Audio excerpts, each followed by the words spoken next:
নমস্কার, কেমন আছেন আপনারা সবাই? আমার এখনকার ব্লগে আপনাদের সবাইকে স্বাগত। আজকে শনিবার আর এখন বাজে বিকাল 4টা। আমরা যাচ্ছি আমার দিদির বাড়িতে। আজকে আমার দিদির ছেলের জন্মদিন, তাই ওখানেই আমরা আজকে জন্মদিন সেলিব্রেশনে যাচ্ছি। দিদির বাড়ি যেতে এই আধ ঘন্টার মতো সময় লাগবে। ব্যাস আপনাদের সঙ্গে গল্প করতে করতে পৌঁছেও গেলাম দিদির বাড়িতে।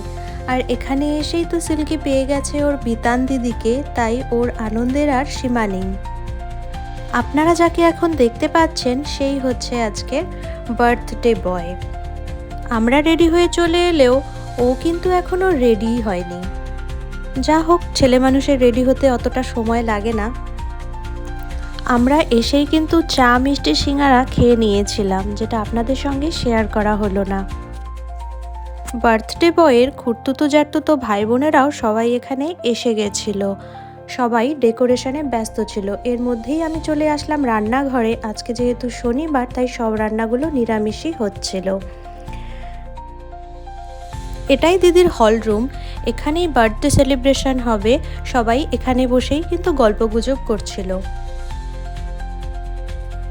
ছোটদের বার্থডে মানেই তো বেলুন দিয়ে ঘর সাজানো, তো সেইভাবেই এই ঘরটাকেও ডেকোরেশন করা হচ্ছিল।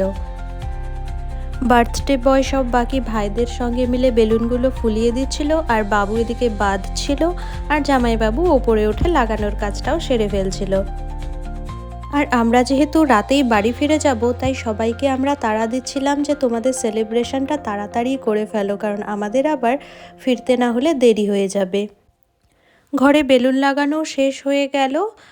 আর আজকে যেহেতু শনিবার, নিরামিষ সব রান্নাবান্নাও কমপ্লিট হয়ে গেছিলো। এই যে এদিকে সাদা ভাত হয়ে গেছিলো, তারপর ছিল ফ্রাই রাইস, কাজু কিশমিশ, শীতের সব বিনস, গাজর এই সব দিয়ে করেছিল। রান্নাগুলো কিন্তু আজকে দিদি যাই করেছিল, মানে আমার বড় দিদি। আর এইদিকে হয়েছিল ফুলকপি, আলু, ক্যাপসিকাম এইসব দিয়ে পনিরের একটা তরকারি। শীতকালে কিন্তু গরম গরম ফ্রায়েড রাইস আর এই রকম পনিরের তরকারি খুব ভালো লাগে। আপনাদের কেমন লাগে অবশ্যই কমেন্টে জানাবেন।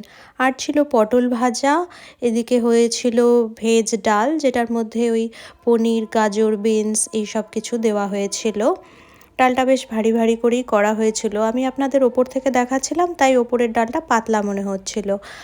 আর এই দিকে হয়ে গেছিল পায়েস, যেটা কিন্তু কাজু কিশমিশ দিয়ে একদম ভরপুর ছিল।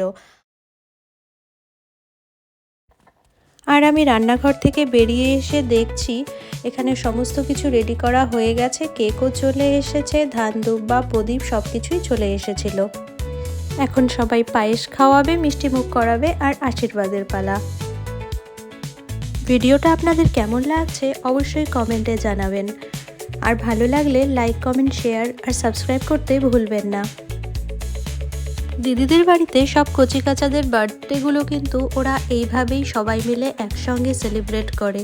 এতে সব ভাই বোনেরা বেশ মজা পায়, আর তার সাথে সাথে বড়রাও আনন্দ উপভোগ করতে পারে। আর এখন বাবা চলে এসেছে, এসে আগে ওকে আশীর্বাদ করে নিয়েছে, তারপর এখন পায়েসটা খাইয়ে দিচ্ছিল। আমাদের বাঙালিদের কিন্তু এই পায়েসটাই আসল। জন্মদিনের দিন মা নিজের হাতে করে এই পায়েসটা বানায়, আর সবার প্রথমে সেই পায়েসটা কিন্তু যার জন্মদিন তাকেই খেতে হয়। এটাই আমাদের বাড়ির নিয়ম। মনে হয় সব বাঙালিদেরই এটাই হয়তো নিয়ম। আপনাদের যদি অন্যরকম হয় তাহলে কমেন্টে অবশ্যই জানাবেন। আর দিদিদের বাড়িতে কিন্তু সবাই, যত ফ্যামিলি মেম্বারই থাকবে, সবাই কিন্তু যে বার্থডে বয় বা বার্থডে গার্ল থাকবে তাকে কিন্তু সবাই টাকা দিয়ে আশীর্বাদ করে। এটাই ওদের বাড়ির রিচুয়ালস, কোনো গিফট দিয়ে নয়। আমরা অবশ্য ওর জন্য গিফট নিয়েই গিয়েছিলাম। আর এইভাবেই কিন্তু বড়রা সবাই একে একে এসে আশীর্বাদ করে নিচ্ছিল, আর সবাই ওকে পায়েস খাওয়াচ্ছিল। আর এইভাবেই বাঙালি রিচুয়ালস আমাদের শেষ হয়ে গেল। তারপরই কিন্তু কেক কাটার পালা। ও হ্যাঁ, অবশ্যই মোমবাতিটা আগে নেভানো হবে, তারপরে কেক কাটা হবে।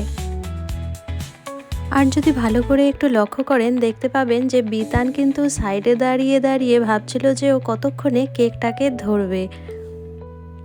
আর দেখুন এবারে কিন্তু ও উসখুস করতে করতে এক সাইড থেকে কেকটাকে ধরেই নিল।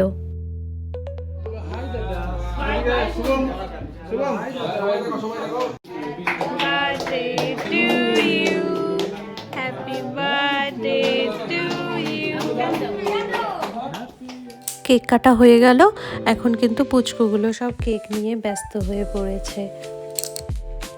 এখন ওরা নিজেরাই কেকটা কেটে কেটে নিজেদের যেটা পছন্দের পার্ট সেটা কিন্তু ওরা নিয়ে নিচ্ছে। আর তারপর আমাদের তো এখন সময় হয়ে এসেছে, এরপর আমরা খাওয়া দাওয়া করব, তারপরই আমরা বাড়ির জন্য রওনা দিয়ে দেব। সবাই এই সুযোগে এসে বার্থডে বয়কে কিন্তু কেক খাওয়াতেও শুরু করে দিয়েছিল। আর বিতানকে কে কখন দেবে সেই ভরসা না করে ও নিজে নিজেই সাইড থেকে কেক তুলে কিন্তু খাওয়ানো শুরু করে দিয়েছিল। এই যে জামাইবাবু আবার কেকটা সামনে নিয়ে এসেছে, এসে সিল্কিকে বলছিল যে খেতে। সিল্কিও কিন্তু বেশ মজা করে একটুখানি কেক খেয়ে নিয়েছিল। কেকটা খেতেও যেমন সুন্দর ছিল আর দেখতে কিন্তু অবশ্যই খুব সুন্দরই ছিল। এটা বাটারস্কচ ফ্লেভারের কেক ছিল। ওই যে পিছনে ঘড়ি দেখা যাচ্ছে, দেখুন এখন কিন্তু 10:15 মতো বাজে। আমাদের খাওয়া দাওয়া হয়ে গেছে। বাই।